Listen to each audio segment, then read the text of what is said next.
আচ্ছা কাকু, তুমি তো ম্যাজিশিয়ান, তুমি তো ম্যাজিক করো। আমার এই পেন্সিলটা ম্যাজিক করে চকলেট বানিয়ে দাও দেখি। ঠিক আছে পিঙ্কি, আমি এই পেন্সিলটাকে এখনই চকলেট বানিয়ে দিচ্ছি। রিং টিং ছট, পেন্সিল চকলেট হয়ে যা ঝটপট। বাহ কাকু, তুমি তো খুব সুন্দর ম্যাজিক জানো। আমার না খুব পাখি হতে ইচ্ছা করে কাকু।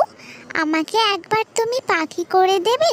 আমি একটু আকাশে উড়ে আসবো। বেশ, তুই যখন চাইছিস তখন তোকে আমি পাখি করে দিচ্ছি। রিং টিং ছট, পিঙ্কি পাখি হয়ে যা ঝটপট। তোমার জবাব নেই কাকু। আজ আমি সত্যি খুব খুশি। আমার এতদিনের ইচ্ছা পূরণ হলো। আমি আর মানুষ হব না, আমি পাখি হয়েই থাকবো আর সারাদিন ওই আকাশে উড়বো।